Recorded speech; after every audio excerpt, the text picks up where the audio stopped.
Amém. Graça e paz. Amém? Eu já entrei no momento de intercessão e não saudei os irmãos.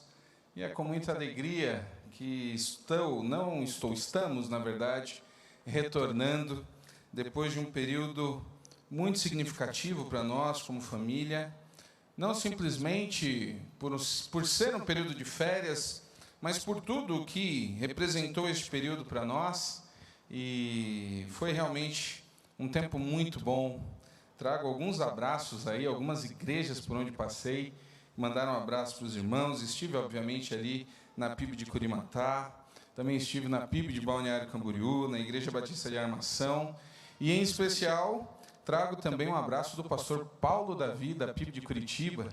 Eu tive o privilégio de passar um dia inteiro lá com ele e o Marinho Brasil, conhecendo mais ali daquela igreja. Eu sei que muitos irmãos aqui acompanham as atividades, acompanham muitas coisas, e foi realmente uma grande bênção esse período de férias e algumas situações inusitadas, onde Deus foi cuidando, muita chuva, mas Deus protegendo, inclusive, nos caminhos. Então, realmente, foi um momento muito importante para nós e como família também, inclusive minha mãe e os meus irmãos. E eu quero convidar os irmãos a abrirem suas Bíblias em Gênesis. Passamos muito tempo praticamente no livro de Atos, e agora nós vamos, no decorrer dos próximos domingos, passear por alguns personagens bíblicos, algumas histórias mais conhecidas, outras nem tanto, mas nós vamos para Gênesis capítulo 22, a partir do versículo 1, vamos falar sobre um assunto um pouco incômodo muitas vezes, mas entender o que Deus está falando. Então, Gênesis capítulo 22, a partir do versículo 1, eu vou ler aqui na NVT, na Nova Versão Transformadora, você acompanha aí na sua Bíblia.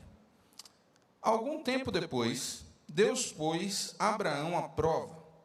Abraão, Deus chamou. Sim, respondeu Abraão. Aqui estou. Deus disse, tome seu filho, seu único filho, Isaque, a quem você tanto ama, e vá à terra de Moriá, lá em um dos montes que eu lhe mostrarei. Ofereça-o como holocausto. Na manhã seguinte, Abraão se levantou cedo, preparou seu jumento, levou consigo 2 de seus servos e seu filho Isaque. Cortou lenha para o fogo do holocausto e partiu para o lugar que Deus tinha indicado. No terceiro dia de viagem, Abraão levantou os olhos e viu o lugar de longe. Fiquem aqui com o jumento, disse ele aos servos. O rapaz e eu iremos mais adiante. Vamos adorar e depois voltaremos. Abraão pôs a lenha para o holocausto nos ombros de Isaque e ele próprio levou o fogo e a faca. Enquanto os dois caminhavam juntos, Isaque se virou para Abraão e disse, Pai, sim, meu filho, respondeu Abraão. Temos fogo e lenha, disse Isaque. Mas onde está o cordeiro para o holocausto? Deus providenciará o cordeiro para o holocausto, meu filho, respondeu Abraão. E continuaram a caminhar juntos. Quando chegaram ao lugar que Deus havia indicado, Abraão construiu um altar e arrumou a lenha sobre ele. Em seguida, amarrou o seu filho Isaque e o colocou no altar sobre a lenha. Versículo 10. Então pegou a faca para sacrificar o filho. Nesse momento, o anjo do Senhor o chamou do céu. Abraão, Abraão, aqui estou, respondeu Abraão. Não toque no rapaz, disse o anjo. Não lhe faça mal algum. Agora sei que você teme a Deus de fato. Não me negou nem mesmo seu filho, seu único filho. Então Abraão levantou os olhos e viu o carneiro preso pelos chifres no arbusto. Pegou o carneiro e ofereceu como holocausto em lugar do filho. Abraão chamou aquele lugar de Javé-Jirê. Até hoje as pessoas usam esse nome como provérbio. No monte do Senhor se providenciará. Então o anjo do Senhor chamou Abraão novamente do céu. Assim diz o Senhor, uma vez que você me obedeceu e não me negou, nem mesmo seu filho, seu único filho, juro pelo seu nome que certamente abençoarei, multiplicarei grandemente seus descendentes, e eles serão como as estrelas do céu e a areia na beira do mar. Seus descendentes conquistarão as cidades de seus inimigos, e por meio deles todas as nações da terra serão abençoados. Tudo isso porque você me obedeceu. Amém. Que passagem, que texto um tanto quanto complicado. Como eu disse, esse período de férias foi em especial para mim, para minha família, no caso, refiro-me também à minha mãe e aos meus irmãos, porque foi um período em que desejamos estar juntos, um ano da partida do pai, e foi realmente muito especial. E o fato é que, mesmo distante, passando por isso e analisando e o que Deus vai fazendo nos nossos corações, o sentimento de perda, ele ainda é muito próximo, não apenas da minha família, mas de muitos de nós. A primeira coisa, ou primeira situação que me deparei ao chegar aqui na igreja na sexta-feira, já foi com a notícia do falecimento do filho da irmã Joana. Continuamos vivendo um momento muito delicado. E o fato é que nós precisamos refletir, inclusive num tempo difícil como esse, sobre situações que envolvem perdas.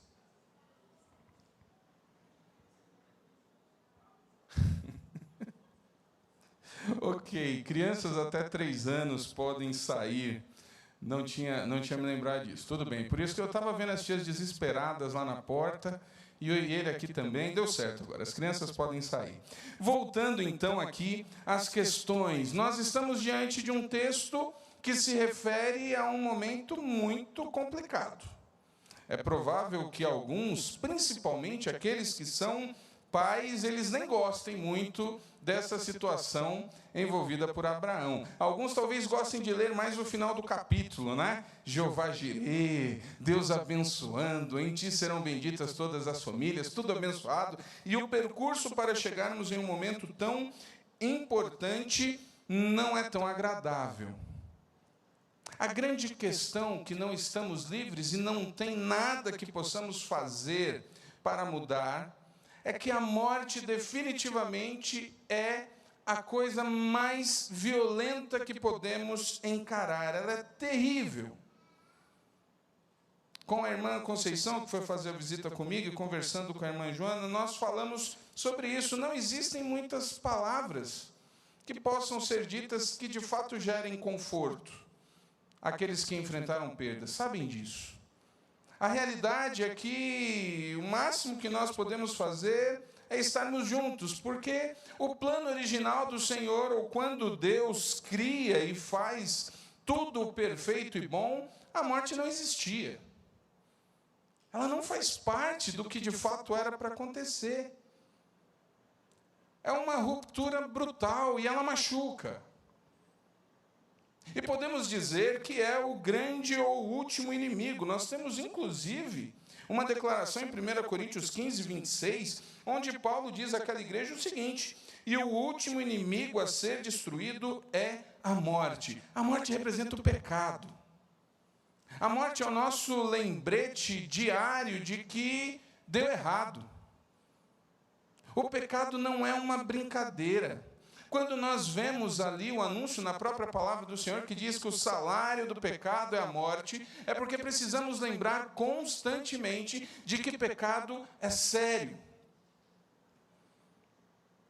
Não é algo que passa simplesmente de uma maneira ali onde nós conseguimos dar jeito nas coisas. Não, o pecado gera morte.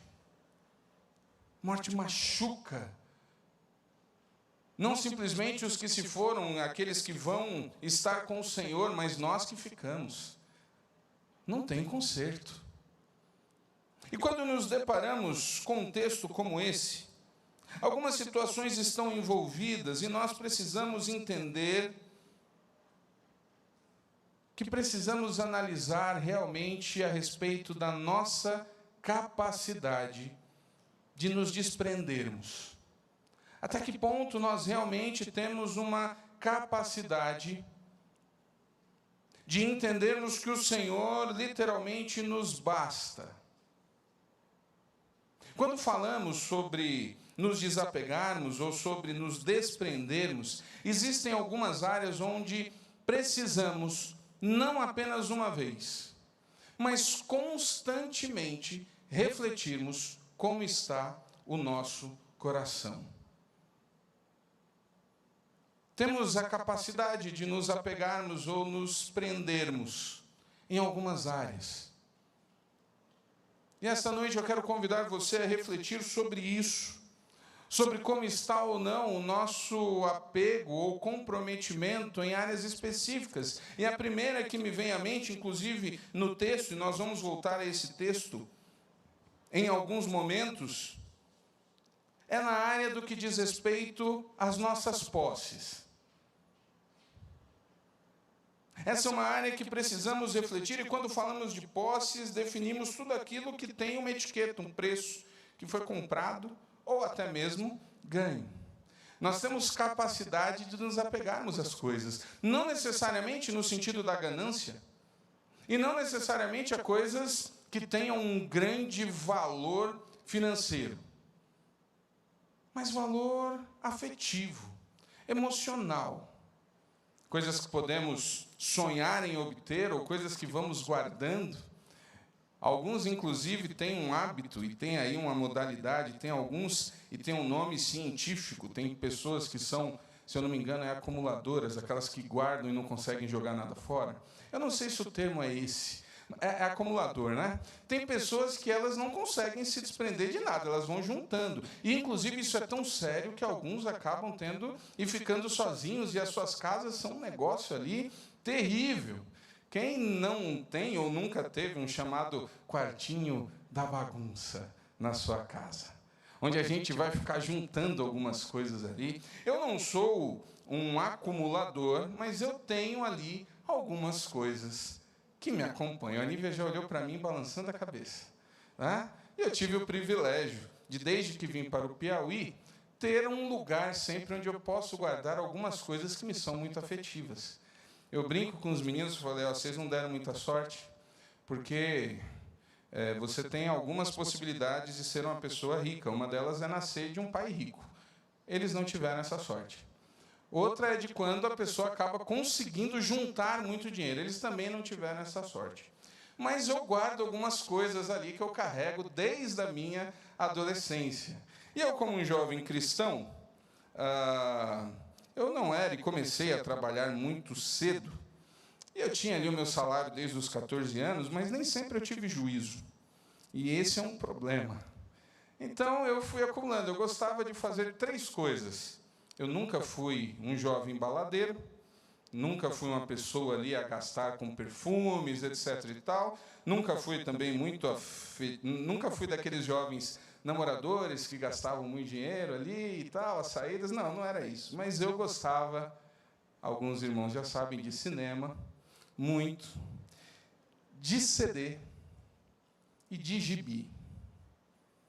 Eu era um colecionador. E aquilo tinha um grande valor para mim e eu nunca consegui me desfazer. Os meus quadrinhos e CDs que eu não tenho hoje é porque não me devolveram.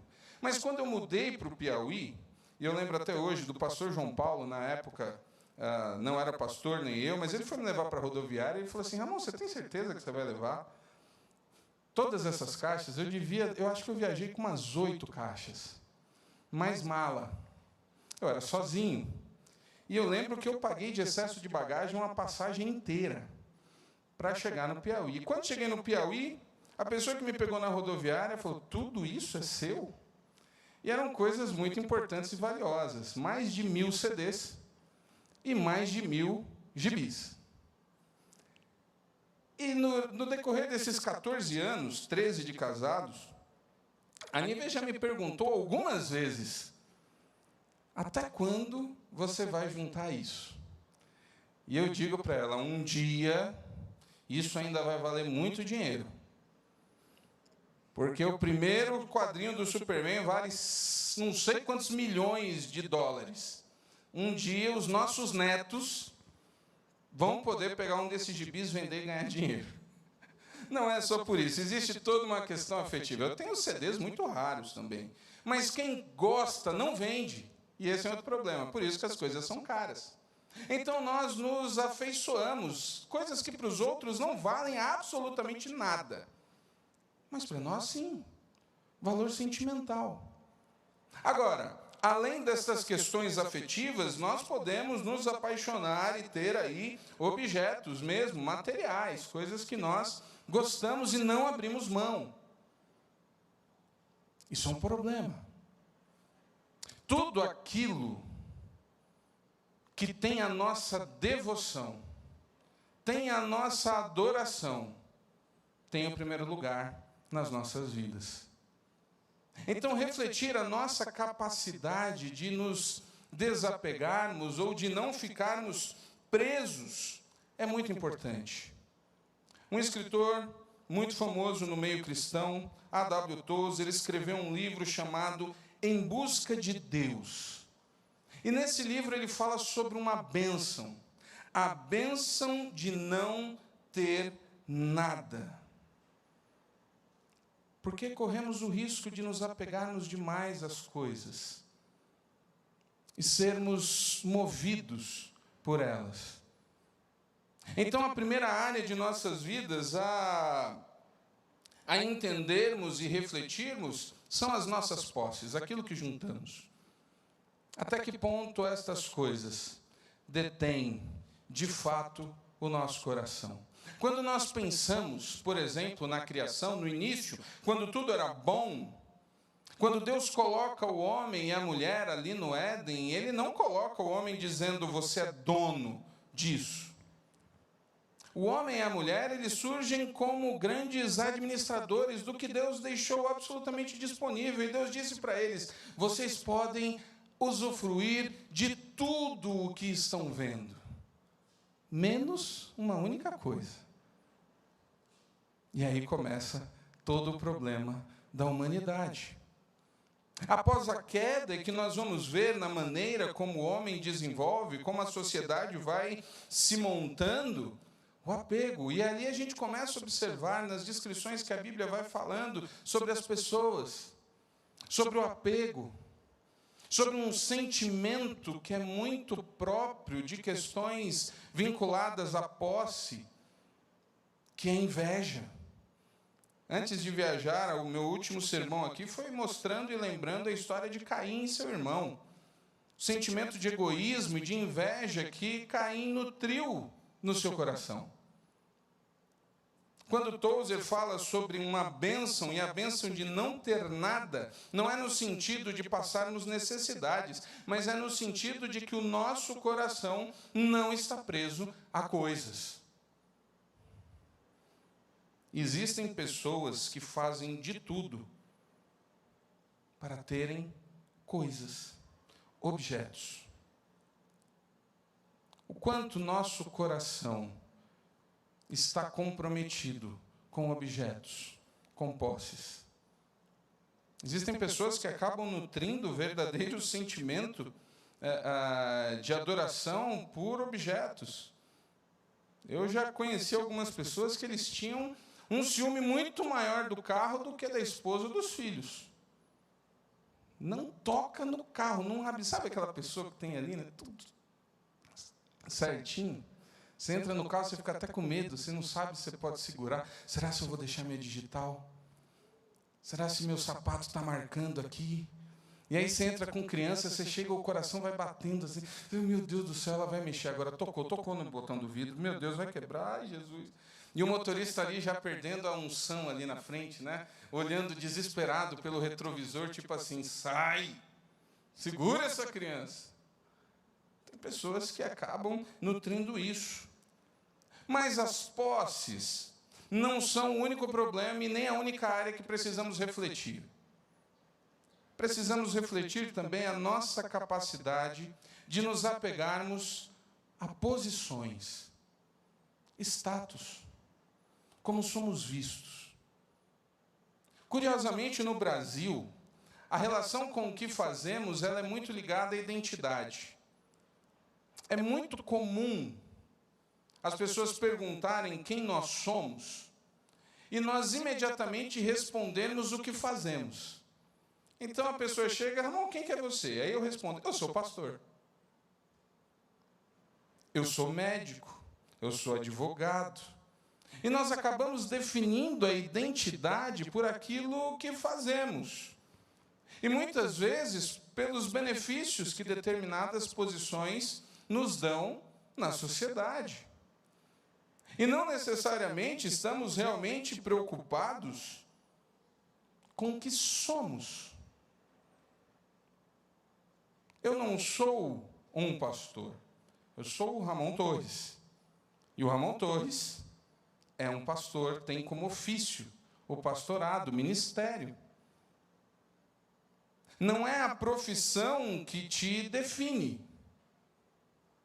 E é por isso que temos tantas pessoas, inclusive a angústia, aqueles que já passaram há muito tempo, talvez não se lembrem, mas aqueles que estão nessa fase de definição, de profissão, passam por momentos muito tortuosos.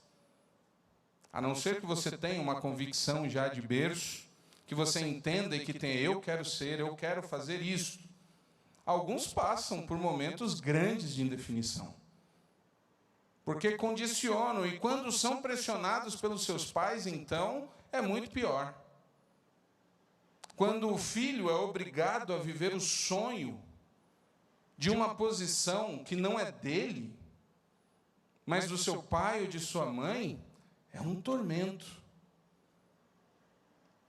Em qualquer lugar do mundo, inclusive na Ásia, existem vários estudos e documentários. A pressão é tão intensa, eles são muito mais organizados, são muito mais pragmáticos, é uma outra cultura.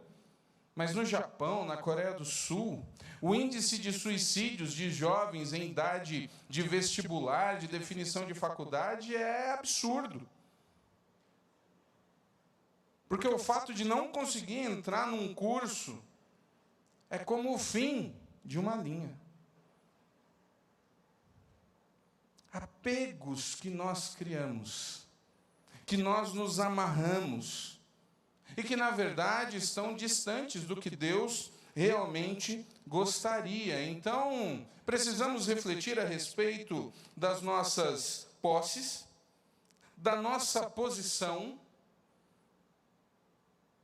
Pessoas que morrem de medo de ter que mudar, de perder o emprego, é como se fosse uma verdadeira derrota. Outros que fazem de tudo para se manter ou para subir de cargo.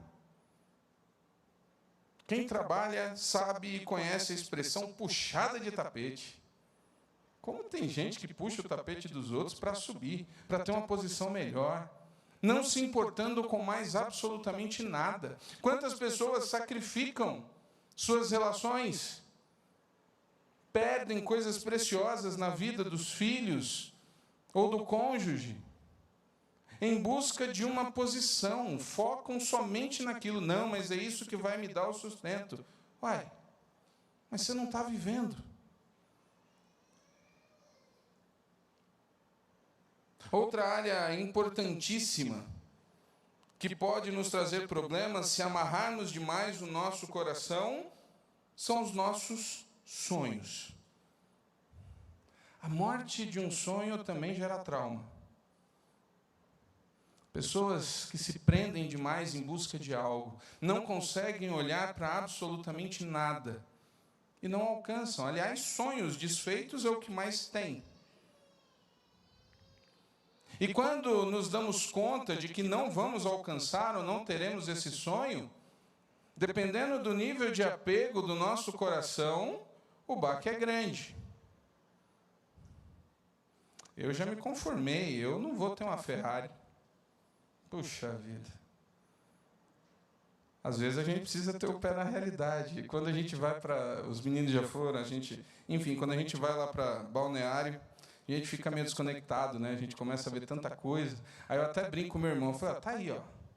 Tá num Cadillac, custa 700 mil reais, mas tá aqui na calçada igual eu, estamos pisando no mesmo lugar. E se bobear, vamos tomar um suco no mesmo lugar. Mas tem pessoas que ficam ali desesperadas e às vezes até comprometendo a sua essência. Não conseguem perceber, e sonhos precisam ser também avaliados, inclusive pelo Senhor. Uma das coisas mais difíceis é submetermos os nossos sonhos ao Senhor. Na verdade, é o contrário. Na verdade, nós começamos a sonhar e a gente começa, pai, é isso aí, dá um jeito. É isso que eu quero, abençoa. A gente faz a inversão. Nós não chegamos no Senhor e, Senhor, o que o Senhor tem para mim? Quando nós vemos em vários momentos, principalmente no Novo Testamento, quando Jesus diz, não a minha vontade, mas a sua, Jesus está ensinando. Quando ele, na oração do Pai Nosso, ele fala sobre isso, ele está ensinando. A mão correta, o procedimento correto é isso, Senhor. O que é que o Senhor tem para mim? A nossa definição, ela precisa de fato vir baseada no que Deus tem, não o contrário. Então, até que ponto algumas pessoas elas ficam presas em sonhos que de fato não vão se realizar e perdem a vida, passam a vida em uma ilusão e não absorvem ou não dão possibilidade nenhuma para outras coisas, porque estão presas, arraigadas ali, apegadas, abraçaram aquilo. Posses, sonhos, posições. Nosso coração é livre de fato ou estamos presos a essas coisas aqui citadas? E a última área a respeito da reflexão é talvez a mais difícil da lista, porque precisamos refletir se não estamos presos de maneira equivocada também aos nossos relacionamentos.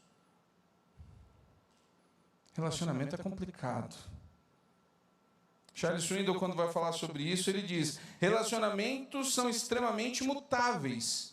Os romances podem murchar, parcerias acabam, amigos morrem, vizinhos e colegas se mudam, funcionários mudam de emprego, tudo pode mudar. E quando nos apegamos de maneira errada a relacionamentos, temos talvez o maior problema das nossas vidas. O ideal é que diante de todos os nossos relacionamentos, possamos segurar de maneira frouxa. Eu não estou dizendo que não devemos gostar e nos apegar, muito pelo contrário. Mas a grande realidade é que nós nos prendemos e nós ficamos agarrados desesperadamente àquilo que nós adoramos. Você já parou para pensar nisso? Não é à toa que usamos essa expressão como quando gostamos muito de algo. A gente fala, nossa, eu adoro isso. É algo que eu gosto demais, que eu estou vinculado, que eu não consigo ver outra maneira. Às vezes a gente sai e isso acaba comprometendo e dificultando de conhecer outras coisas. Um exemplo corriqueiro. Tem um prato que eu gosto demais. Aliás, eu gosto muito de qualquer prato, desde que não tenha camarão, porque senão eu posso morrer. Mas eu gosto muito de comida, os irmãos sabem, já perceberam. Mas tem um em especial que, quando eu saio, pode ter o que for. Mas se eu ler, a Nívia fica orando que ele não veja, que ele não veja, que ele não veja. Porque se eu ver, eu vou pedir. Parmegiana. A Nívia quer comer tudo, menos o parmegiana. E aí, quando eu olho ali, pode ter ali 175 pratos, eu não vejo mais nada, eu só vejo o bendito parmegiana ali no meio. Às vezes a oração da Nívia é forte, eu resisto e não peço, mas na maioria das vezes eu acabo pedindo, porque eu adoro esse negócio. E quando nós estamos presos, ou que temos de fato um gosto assim, nós não vemos mais nada. E qual que é o problema? E o que eu estou querendo falar sobre relacionamentos? É porque às vezes nós nos prendemos em relacionamentos de tal maneira que nós estamos adorando aquele relacionamento. E nós não vemos mais absolutamente nada. E quando eu estou falando de relacionamento, eu estou falando de todo tipo de relacionamento. Isso pode ser um cônjuge, pode ser o pai, pode ser a mãe, pode ser o filho, pode ser um amigo, pode ser o que for. se estivermos apegados de tal maneira que não tem outra coisa a se pensar ou fazer, estamos com problema. E é nesse ponto que nós entramos em Abraão. Porque a grande realidade é que o texto de Gênesis 22, ele é muito difícil de entender. Em Gênesis 22, Abraão já é um homem centenário, e eu não estou exagerando, ele tinha mais de 100 anos. Ele era um homem que já havia vivido todo tipo de experiência espetacular com Deus. Ele já havia largado há muitos anos atrás a sua cidade. Deus pede para ele: Abraão, sai da tua terra, da tua parentela, para uma terra que eu vou te mostrar. Hoje a gente sai de casa e já diz o destino que a gente vai, está ali. Você pedir um carro, você dá ali, você vai para tal lugar, né? Tem ali GPS para todo lado. Esse negócio de sair a esmo, ou no ermo, né? Sair sem destino, é só para quem não quer ser encontrado mesmo. Abraão pega a sua esposa e ele vai. Estamos falando de uma época que não existia lei, estamos falando de uma época que não tinha povo, estamos falando de uma época em que Deus não era a divindade mais reconhecida. Pelo contrário, Abraão vem de um lugar onde as pessoas adoravam diversos ídolos. E Abraão sai nessa jornada. Abraão já não era mais nenhuma criança, sua mulher não podia ter filhos. E Deus pede para que ele vá para um outro lugar que ele vai mostrar, porque ele vai ser pai de uma grande nação. Ele já é idoso e sua esposa é estéril. Não faz sentido. Mas ele vai. E ele vai vivendo experiências espetaculares com Deus. Até que finalmente nasce o seu filho da promessa, Isaque. E era a grande devoção óbvia de Abraão. Abraão já era muito idoso, ele estava vendo, ao olhar para Isaque, ele via carnalizada todas as promessas e bênçãos de Deus. Era assim que a coisa funcionava. Era essa a importância, era esse o significado. Abraão tinha passado por uma experiência ruim de ter que ver um outro filho que foi gerado de maneira equivocada, que não fazia parte da promessa de Deus, Ismael, e ele tinha passado por um trauma de ter que dispensar o seu filho. Então ele só tinha Isaque. E de repente Deus aparece numa narrativa e o texto coloca aqui, né? Ele pede a Abraão: pega Isaque, vai para o monte, sacrifica em holocausto. Quem já é pai talvez até se trema de pensar num negócio desse. Meu Deus. A vida de uma pessoa muda completamente quando ela se vê diante do seu filho. Nós sabemos disso. Uma das experiências interessantíssimas, e eu já disse aqui, né, foi que quando a Suelen nasceu, estou te vendo, você está caminhando, viu? Está ali. Quando a Suelen nasceu, que eu estava ali, tem pessoas que gostam de acompanhar a esposa, né, ali, ver a criança nascer, filmar, ficar do lado. Esses dias eu vi um vídeo engraçado que o pai desmaia bem na hora, né, e aí o pai cai assim, vira aquela coisa. Eu não queria estar nem na sala do lado, assim, eu não podia. Eu falei, eu não vou ficar vendo isso aqui não, para mim não dá. E eu fiquei doido lá numa outra sala, assim, mas do lado ali não ia funcionar. E quando passa a criança ali, que fala assim, pode vir, pai. E eu fico olhando assim, aquela coisinha pequenininha. Pode segurar, pai. E eu assim. Até a minha cabeça entender que o pai era eu, que ali era minha filha, eu fiquei assim, falei, pô, mas o pai sou eu. Aí eu fiz assim, é o pai. Não, sou eu. Peguei ali, a vida muda. A vida muda. Quem tem filho sabe disso. E Deus pede isso para Abraão e a gente fica, por que Deus faz um negócio desse? Como é que pode? E a gente pergunta e o texto já abre dizendo, por que Deus está fazendo isso? Deus está provando Abraão. Deus faz essas coisas. Deus faz provas. E curiosamente, A gente lembra de um outro personagem que passou por uma prova, não de iniciativa total do Senhor, mas, na verdade, como fruto de uma provocação de Satanás, que é contemporâneo de Abraão, que é Jó. É da mesma época. Nós não sabemos, não temos nenhum texto, não sabemos se esses personagens se cruzaram, se as vidas ali, mas pelo modo de vida, Jó é dessa época. E Jó passa por uma prova dura também. E Deus chega para Abraão e diz: eu vou provar Abraão. Deus já sabia do resultado. Deus sabia, mas nós não. As pessoas não sabiam. Porque, por incrível que pareça, poderia existir, inclusive no decorrer da história, pessoas que levantassem e falassem assim: mas é claro que Abraão amava a Deus. Abraão sempre foi uma pessoa próspera. Quando Abraão sai da sua terra, Abraão não sai pobre, Abraão tinha posses.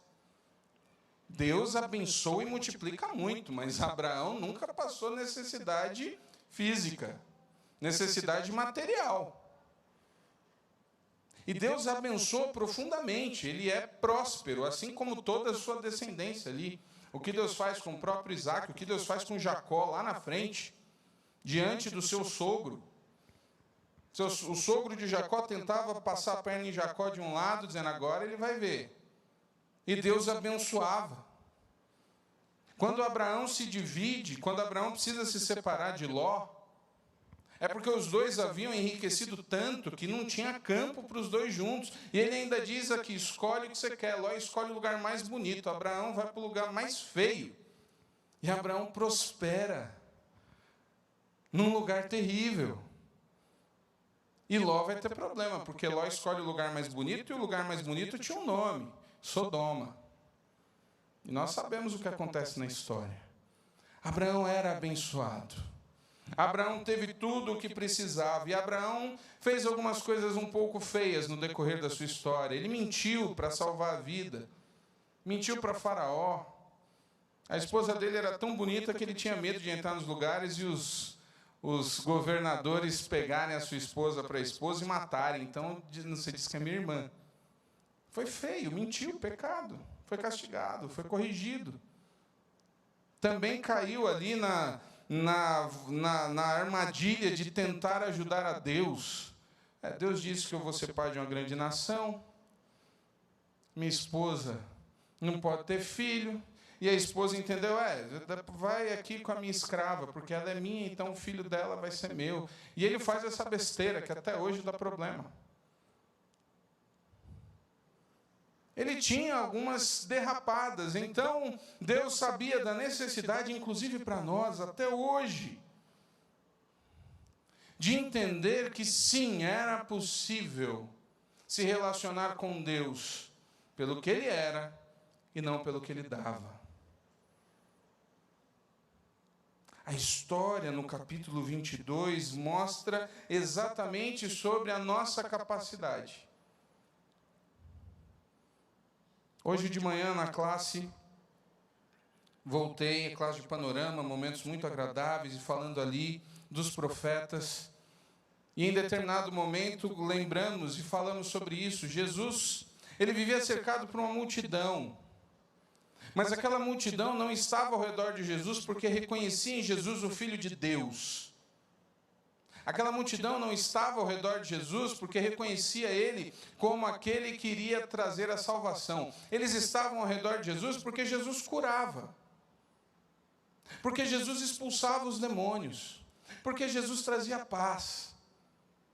Eles estavam ao redor de Jesus porque precisavam de algo.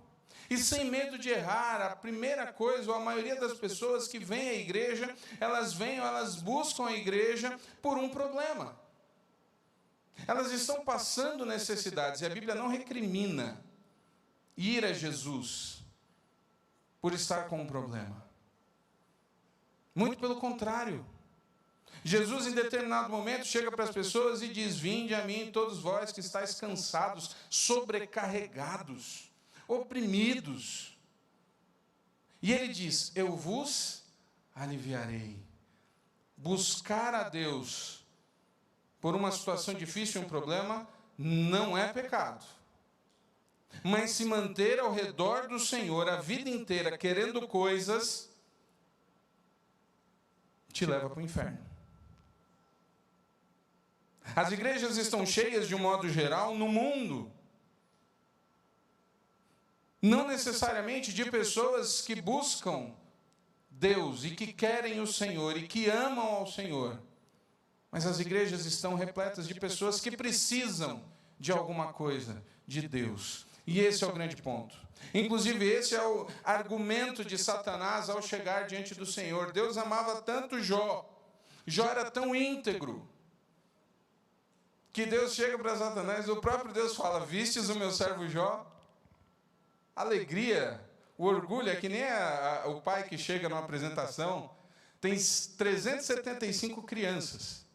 Todas elas estão fazendo gestos devidamente coordenados, uma para lá, outra para cá, aquela bagunça. Está todo mundo embasbacado. Aí eu viro e diz ali: ó, minha filha, tem 300 crianças lá. Ele só está vendo o filho, ele só está vendo a filha. Eu brinco aqui com o pessoal, se tem uma programação que não tem chance de dar errado, é com criança. Pode acontecer o que for, vai todo mundo se alegrar, sorrir, aplaudir, porque os filhos estão lá. E Deus chega e diz: meu servo Jó está aqui. E aí o que é que Satanás fala para ele? Mas também, o homem tem tudo. Assim é fácil. E aí começa a história e os problemas de Jó. Mas essa reflexão, e já que é uma noite de refletirmos, o que de fato nos mantém diante do Senhor? É algo que queremos e desejamos muito? Ou é o entendimento e a relação de que Ele é o nosso Deus e nós precisamos servi-lo? Que nós temos uma missão. O que acontece nesse texto é absolutamente incrível. Porque eu, como pai, fico: como é que Abraão conseguiu? E tem um detalhe: Deus, quando pede, a gente ainda não tem um sistema sacrificial instituído. Quem vai fazer isso é Moisés, muitos séculos depois. Mas Deus pede uma oferta de holocausto. Tem uma diferença. O holocausto era aquele tipo de sacrifício que não ficava nada. Existiam tipos diferentes de sacrifícios, e alguns sacrifícios, estamos falando, claro, gente, de animais, tá bom? Em que os sacerdotes até participavam, as pessoas comiam. Eram sacrificados e queimados algumas partes, mas ele está falando: é tudo. Vai lá e eu quero o seu filho em holocausto, todo. E o texto diz que no dia seguinte, Abraão levanta e vai fazer o que Deus pediu. Está errado, não é possível. Abraão não argumenta, Abraão não chora, Abraão não se desespera. Eu imagino que pelo menos ele não tenha dormido, não é possível. Mas a Bíblia não fala. E no dia seguinte ele vai. No Novo Testamento, eu convido você a abrir rapidamente Hebreus 11. É óbvio que Abraão está na galeria dos heróis da fé. Mas olha a informação que a gente tem. E a passagem a respeito de Abraão é justamente essa em Hebreus 11. Hebreus 11, a partir do versículo 17, nós temos o seguinte: pela fé, Abraão, ao ser posto à prova, ofereceu Isaque como sacrifício. Abraão, que havia recebido as promessas, estava disposto a sacrificar seu único filho. Embora Deus lhe tivesse dito: Isaque é o filho de quem dependesse sua descendência. Concluiu que, se Isaque morresse, Deus tinha poder para trazê-lo de volta à vida e, em certo sentido, recebeu seu filho de volta dos mortos. Olha Hebreus trazendo luz a alguns questionamentos que a gente pode ter. Como é que Abraão teve coragem? Hebreus nos responde de uma maneira muito simples.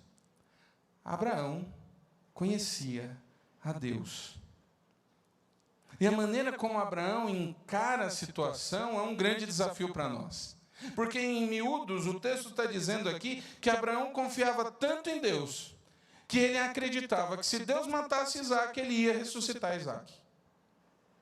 Curioso, não menos doloroso. Mas a gente está falando de fé. E nesse ponto nós temos uma certeza, Abraão sabia de alguns fatos importantes. Ele conhecia Deus e ele sabia, Isaac é o filho da promessa, Isaac precisa viver. Ele sabia também que Deus sempre cumpre suas promessas. Ele conhecia Deus.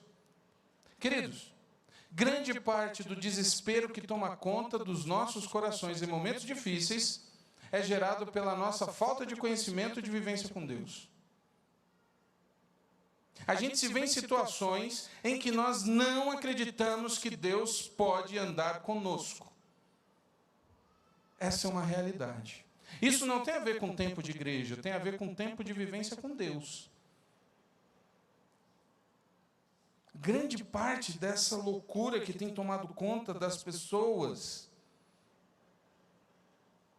desse sentimento, dessa ansiedade generalizada, todo mundo está muito ansioso.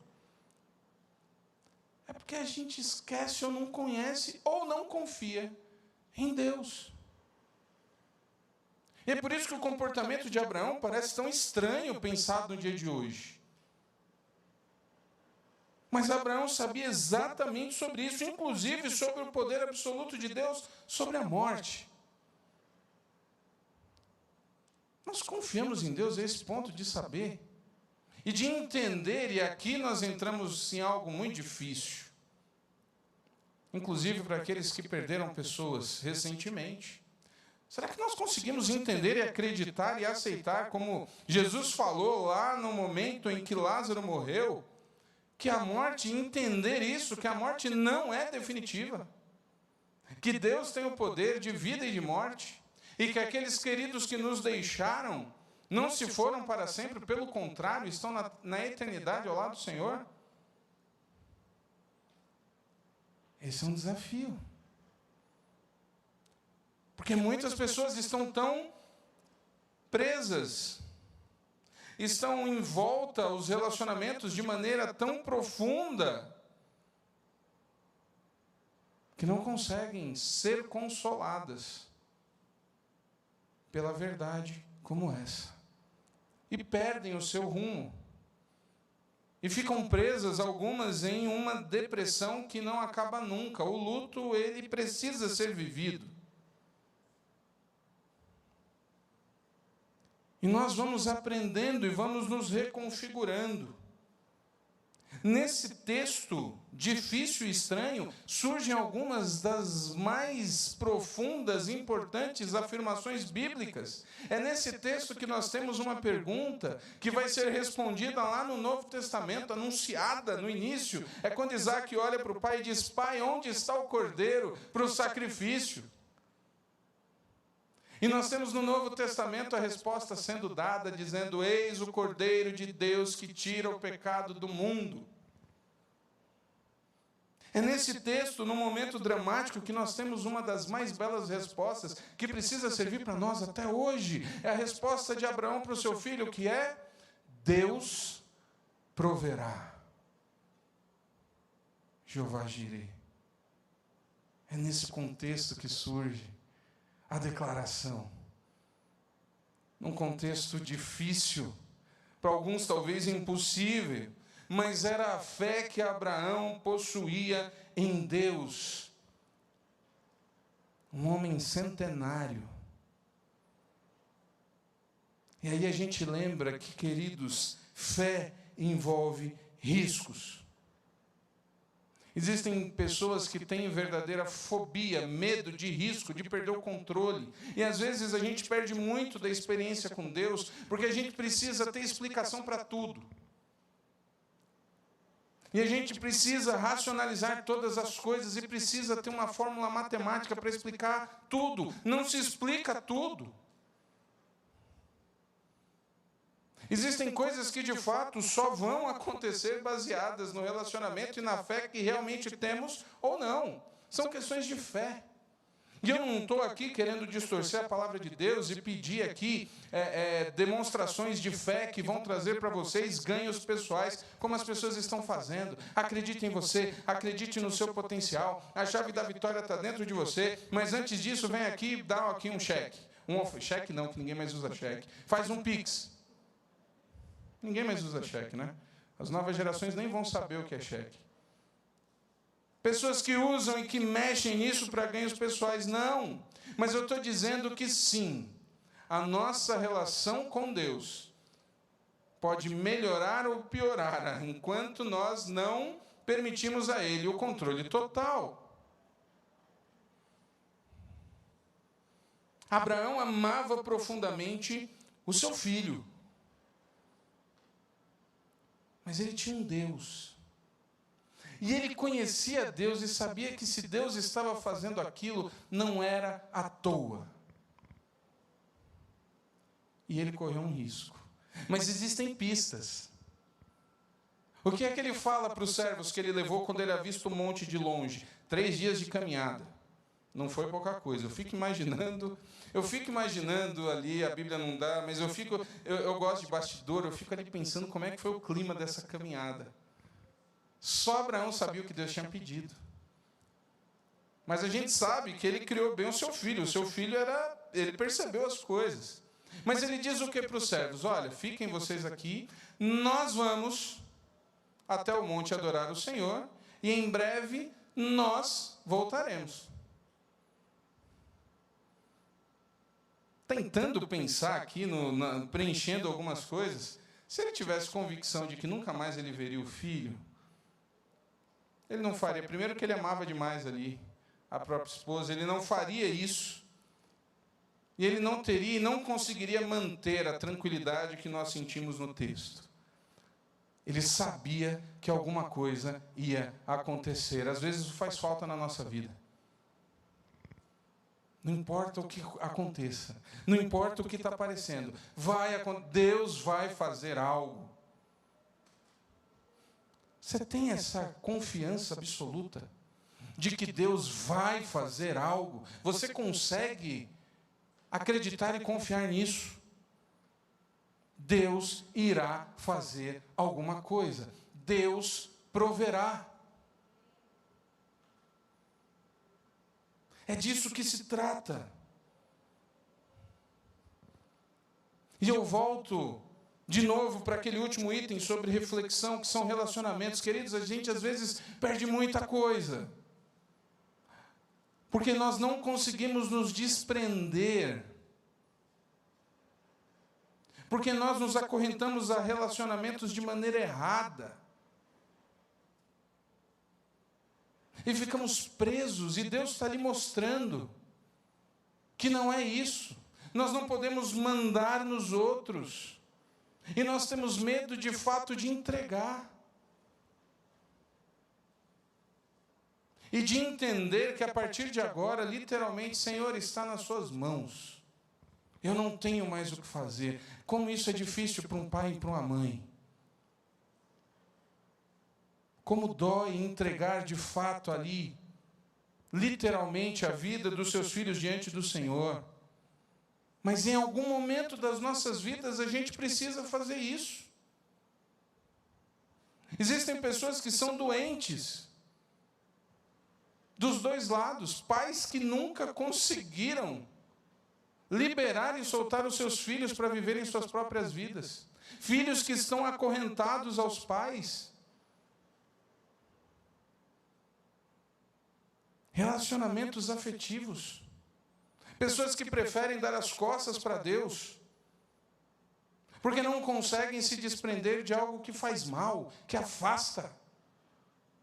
Quantas e quantas pessoas eu já não conheci, que chegaram doentes na igreja, afetivamente, emocionalmente, quebradas.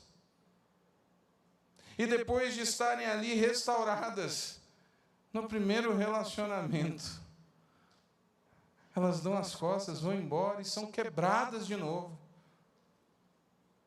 Não conseguem entender. Queridos, nós não podemos viver reféns, presos aos nossos relacionamentos. Precisamos viver, precisamos ter, precisamos amar, precisamos ser amados. A igreja nos chama para isso. Mas não reféns, mas não acorrentados. É só dessa maneira que a gente entende o que acontece com Paulo. Paulo havia entendido isso lá no Novo Testamento. E é por isso que Paulo fala: morrer é lucro, viver é Cristo. Ele havia entendido. Precisamos ter a coragem necessária e a fé de Abraão. Nessa história tão estranha, Deus se revela. Eu não sei quantos conseguiram perceber o que nós temos ali nas camadas mais profundas. Abraão pede para Isaac, a expressão bíblica é essa: pega Isaac, teu único filho, é o filho da promessa, e traz para mim. Como é que Deus pode pedir isso? O que é que Deus faz por nós? Qual é a ação de Deus? Nessa história, Deus Pai nos mostra como viver quando entrega seu único filho por nós. Deus não pediu nada a Abraão que ele não fosse fazer. Deus iria entregar o seu único filho, que sairia exatamente daquela descendência, para morrer em nosso lugar, numa entrega absoluta. E aí um outro caso curioso, porque nós temos um Isaac que aceita. A gente sabe que isso gera um certo trauma, porque o Jacó vai falar o Deus terrível de Isaac. Era o que o pai talvez tenha passado. Ele ficou um pouco ali meio traumatizado com aquela quase morte, né? Mas ele não lutou. Ele se submeteu nesse aspecto. Assim como Jesus em nenhum momento se levantou contra a vontade do Senhor. E aqui a gente tem algo muito interessante, porque o Deus Filho nos mostra como morrer quando ele se solta do Pai. E aqui a gente tem um aspecto, a fé madura de verdade, quando a morte deixa de ser um medo. É sério. Tem muito crente que quando fala de morte fica depressivo. E com todo respeito, nós temos e precisamos enxergar na morte não um fim. Isso nós falamos hoje de manhã. Pessoas que ficam ali desesperadas. Tem pessoas que até hoje estão com tanto medo de morrer nessa pandemia que deixaram de viver. E longe de querer serem responsáveis, os cuidados precisam ser feitos, as coisas precisam ser colocadas no começo. Não estou pregando aqui nenhuma irresponsabilidade, não. Se cuide, faça todas as coisas necessárias. Mas não tenha medo de viver. Pessoas que ficam ali desesperadas, presas. E se chegou a nossa hora? Qual é o problema para quem tem a esperança naquele que venceu a morte? Tem crente que tem pesadelo com arrebatamento. Fica com medo. Ah, Jesus, não tem certeza. Vai que Jesus vem, eu não estou no ponto, eu fico. Queridos, é a nossa esperança. Nós, como crente, não temos que viver desejando a morte, mas a morte precisa ser algo que lidamos com tranquilidade. Talvez alguns já estejam até, pastor, está falando demais de morte. Chega, pastor, está na hora de terminar. Pode estar na hora de eu terminar, mas você precisa refletir a respeito da nossa real capacidade. E tem um último ponto. Queridos, precisamos aprender a viver e morrer à medida que de fato entendemos a necessidade de soltar o que nos prende. Muitas pessoas ainda não conseguem desfrutar de uma vida plena com o Senhor, porque estão presas. Presas a posses, a cargos, a relacionamentos. Eu finalizo com o último exemplo pelo próprio Cristo. Quando o jovem rico chega e pergunta para ele o que ele precisa para herdar o reino dos céus, para seguir Jesus. E ele diz, olha, eu estou aqui seguindo, os 10 mandamentos estão aqui, eu estou cumprindo tudo. E Jesus diz para ele, é verdade. Verdade. Está certinho. Está no ponto, pode me vir. Faz o seguinte, vende tudo o que você tem. E vem comigo. O que é que o texto diz? Que aquele jovem voltou para casa entristecido. Porque ele podia cumprir os 10 mandamentos na risca, mas o coração dele estava preso no que ele tinha. Até quando vamos viver presos a coisas que nos afastam, na verdade, do Senhor? Quantas experiências muitos não estão deixando de viver, porque estão presos, e carregam para si algo que Deus jamais desejou ou quis. Quanta angústia, tristeza está ali, porque a gente não solta a corda. Quantas pessoas que vivem uma vida inteira de amargura, porque não soltam a tristeza, porque vivem aprisionadas num ciclo de mágoa, de raiva, cultivam isso. São pessoas tristes, porque nunca liberaram o coração. Essa noite o Senhor convida você a refletir sobre as amarras que ainda te prendem. Alguns ficam tão presos no medo de não conseguirem o conforto e o sustento almejado, e ficam ali e não conseguem viver literalmente da dependência do Senhor. E a vida vai passando. Outros estão presos em relacionamentos adoecidos, relacionamentos que na verdade já acabaram. E você fica ali segurando.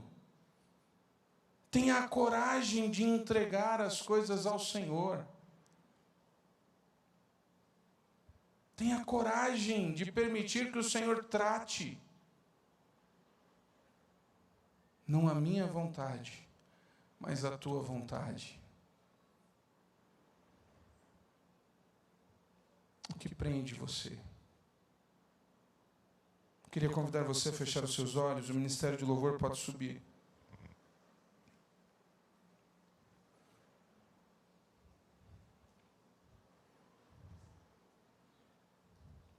Mas você precisa refletir.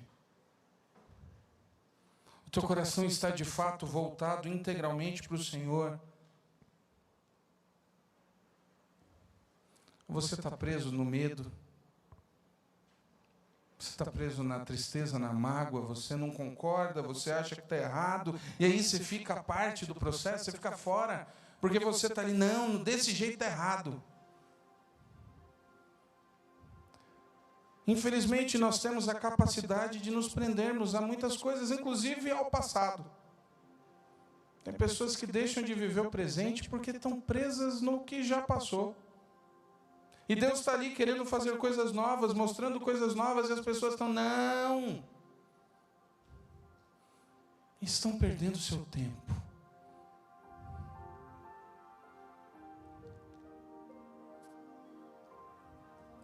Tenha coragem. Seja sincero com Deus. Tenha coragem de soltar a corda. De pedir para Deus, para que Ele de fato te deixe livre. Vamos orar.